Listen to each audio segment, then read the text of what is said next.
بسم الله الرحمن الرحيم. جاء في قوله تعالى في سورة الكهف: ولا تقولن لشيء إني فاعل ذلك غدا إلا أن يشاء الله. ولا تقولن، هذا النهي. واذكر ربك إذا نسيت وقل عسى أن يهديني ربي لأقرب من هذا رشدا. هذا أمر، واذكر ربك إذا نسيت. وهذان حكمان، هذه نقدر نعتبرها من آيات الأحكام. نهي ولا تقولن، واذكر ربك إذا نسيت. إذا كان المقصود بولا تقولن لشيء إني فاعل ذلك غدا إلا أن يشاء الله، إذا كان المقصود قل إن شاء الله، يريد يقول أنا سأفعل هذا الشيء غدا، لا يقول سأفعل يسكت، يقول إن شاء الله، يعلقه على المشيئة. ورد في قضية يأجوج ومأجوج، ولما بنى ذو القرنين السد، ذو القرنين مر حسب ما ورد في القرآن الكريم، مر على 3 أماكن: على مغرب الشمس ومطلع الشمس وبين السدين. الآية الكريمة: ويسألونك عن ذي القرنين قل سأتلو عليكم منه ذكرا إنا مكنا له في الأرض وآتيناه من كل شيء سببا فأتبع سببا حتى إذا بلغ مغرب الشمس. هذا أول مكان، مغرب الشمس. وجدها تغرب في عين حمئة ووجد عندها قوما، إلى آخر الآيات. هذا مغرب الشمس. بعدين تجي الآيات الكريمة: حتى إذا بلغ مطلع الشمس وجدها تطلع على قوم لم نجعل لهم من دونها سترة. اجى إلى مطلع الشمس. كذلك وقد أحطنا بما لديه خبرا ثم أتبع سببا. هذه 2. حتى إذا بلغ بين السدين وجد من دونهما قوما لا يكادون يفقهون قولا. هذه منطقة 3 بين السدين. شنو هم هالسدين وأين هما؟ القرآن هالشكل يقول: حتى إذا بلغ بين السدين وجد من دونهما قوما لا يكادون يفقهون قولا قالوا يا ذا القرنين إن يأجوج ومأجوج مفسدون في الأرض فهل نجعل لك خرجا، خرج يعني مصرف، على أن تجعل بيننا وبينهم سدا؟ قال ما مكني فيه ربي خير فأعينوني بقوة أجعل بينكم وبينهم ردما. آتوني زبر الحديد. زبر قايلين يعني قطع الحديد، كتل، قطع حديد، يعني هذا مثل طابوق السد، بدل الطابوق اللي هو من الإسمنت حديد.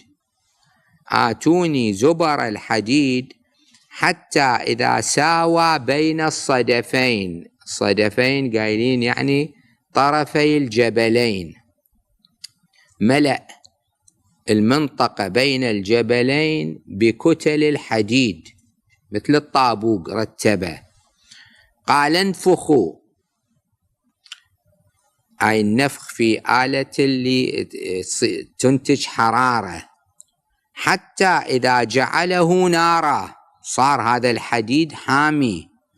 قال آتوني أفرغ عليه قطرة، هذا الإسمنت اللي ينحط بين الطابوق حديد صار، والإسمنت قطر إما النحاس قايلين أو الرصاص، نحاس مذاب أو رصاص مذاب، صب عليه ملأ الفجوات اللي بين الحديد. صار سد كذائي، حديد أو نحاس أو رصاص ماسكه. زين، فما استطاعوا أن يظهروه، من هم يأجوج ومأجوج، ما قدروا يعبروا، فما استطاعوا أن يظهروه وما استطاعوا له نقبا، ما قدروا يثقبوه. قال هذا رحمة من ربي، فإذا جاء وعد ربي جعله دكاء، يجي وقت هذا السد يندك، وكان وعد ربي حقا، وتركنا بعضهم يومئذ يموج في بعض، ونفخ في الصور فجمعناهم جمعا. هنا ورد أي رواية ربما بهالمضمون أنه ذولا يأجوج ومأجوج كل يوم يثقبون بهذا السد، يثقبون من الصبح لليل، يتعبون، يقولون نكمل غدا، باقي شوية، ما يقولون إن شاء الله. يروحون يصبحون يشوفون ممتلي هذا المكان، يردون يحفرون من الصبح لليل، أو يقولون باكر نكمل، إلى أن يجي يوم يقولون نكمل غدا إن شاء الله.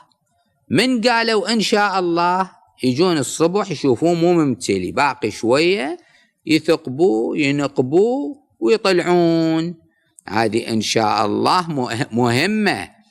واحد يقول غدا أذهب إلى المكان الفلاني إن شاء الله، غدا أجري المعاملة الفلانية إن شاء الله، ولا تقولن لشيء إني فاعل ذلك غدا إلا أن يشاء الله.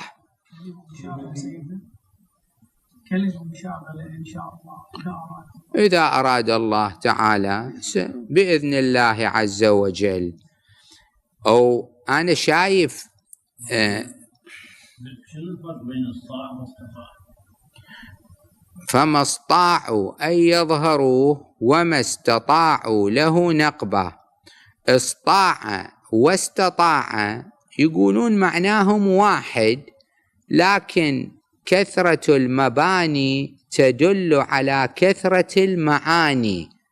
استطاع بها تاء زايدة، ربما تدل على القدرة الأشد، نقول استطاع فلان، ومرة نقول استطاع، كأنه القدرة فيه أكثر. وأنتم الآن واحد ممكن يسأل يقول هذا مغرب الشمس وينه؟ ومشرق الشمس وينه؟ مطلع الشمس. وبين السدين هذا المكان الثالث اللي ذهب إليه ذو القرنين أين هو؟ هذا السد وينه؟ هذا السد معتبر، يفترض حديد ونحاس أو رصاص. هم يأجوج ومأجوج شنو؟ الجواب عن هذه الأسئلة كلها ما ندري، ومو لازم ندري. شنو احنا نعلم الغيب؟ اللي يقولوا الله ورسوله وأهل البيت عليهم السلام زين، ما قالوا ما ندري. واحد يقول وين هذا السد؟ نقول ما ندري. ذولا شلون صايرين يأجوج ومأجوج؟ هم ما ندري. ومتى يطلعون؟ لا نعلم. هذه كلها مجهولة لدينا، حتى مغرب الشمس ومطلع الشمس وينه أيضا لا نعلم. الشمس المفروض الكرة الأرضية تتحرك، وإحنا نشوف الشمس كأنه تطلع وتغيب، هي في الحقيقة مو هي اللي قاعد تمشي، الأرض قاعد تتحرك، فإحنا نشوف كأنه الشمس تمشي. دول بشر لو حيوانات ما ندري، يمكن لا بشر لا حيوانات، خلق ثالث، مخلوق من قسم ثالث. بالأثناء اللي يفتح الكتب، كتب التفسير، يشوف حكي كثير.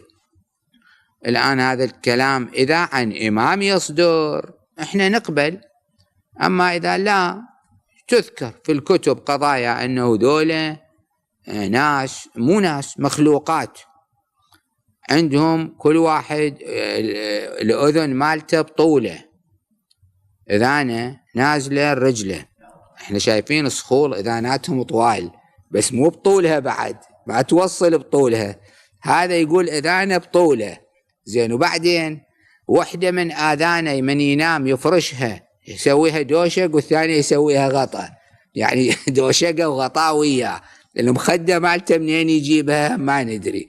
هالشكل كلام تلقوه إذا تفتحون التفاسير كثير تلقون من هالأمور، بس هذه حقيقة ما ندري، هذه أمور مجهولة. القرآن الكريم يقول أكو شيء اسمه يأجوج ومأجوج، وذولا ورا السد، والسد اللي بناه ذو القرنين من حديد أو قطر، وأسلنا له عين القطر. بالنسبة لسليمان عليه السلام عين القطر شنو؟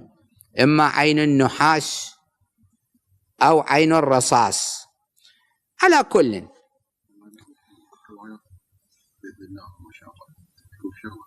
نعم. أي بعض الروايات شقد جميلة، كل الروايات حلوة، روايات أهل البيت عليهم السلام. مثلا أفرض الراوي يسأل الإمام عليه السلام يقول له هذا الشيء يجوز لو ما يجوز؟ الجواب يجوز إن شاء الله، مع أنه هذا مو إخبار أنه باكر راح أسوي شيء أو ما أسوي، يجوز إن شاء الله. الآن قد واحد يقول يعني شنو، ليش الإمام بالرواية يكتب يجوز إن شاء الله؟ أيضا أول شيء نقول الإمام هو أبصر، وممكن الإمام هو لتلقيه العلوم من الله سبحانه آنا بعد آن، الآن اللي واصل له يجوز، يمكن باكر يصير بداء يتغير الحكم. الآن الجواب يجوز إن شاء الله، باكر يمكن الله عز وجل ما شاء يتغير، احنا ما نستعمل هذه. لو الآن يجي واحد يسأل العالم يقول له هذا يجوز لو ما يجوز؟ إذا قال له يجوز إن شاء الله، يقول له مولانا يعني شنو يجوز إن شاء الله؟ يجوز لو ما يجوز؟ قل لي. بس الرواية فيها هالشكل تعبير، الروايات جدا دقيقة. زين في ساعتك قدم المشيئة، يعني نقول إن شاء الله قبل راح أسوي في شغل، أقول أسوي شيء إن شاء الله. هل يختلف الحال بين أن يقول سأفعل إن شاء الله أو يقول إن شاء الله سأفعل؟ الظاهر كلاهما جائز، الظاهر الشكل. هذا بالنسبة للجزء الأول النهي، ولا تقولن لشيء إني فاعل ذلك غدا إلا أن يشاء الله، واذكر ربك إذا نسيت. طبعا سؤال قبل ما نعبر، هذا واجب؟ يعني إذا واحد ما قال إن شاء الله سوى حرام له؟ ما سوى حرام، لكن أولا خالف الأمر اللي جاي مثلا في الآية، بعدين قد شغله يوقف ما يمشي، مثل ما ذولا يأجوج ومأجوج ما يقولون إن شاء الله، حسب ما ورد شغلهم ما قاعد يمشي، فيتبين هذه إن شاء الله من ربما من تأثيراتها أنها تمشي شغل الإنسان.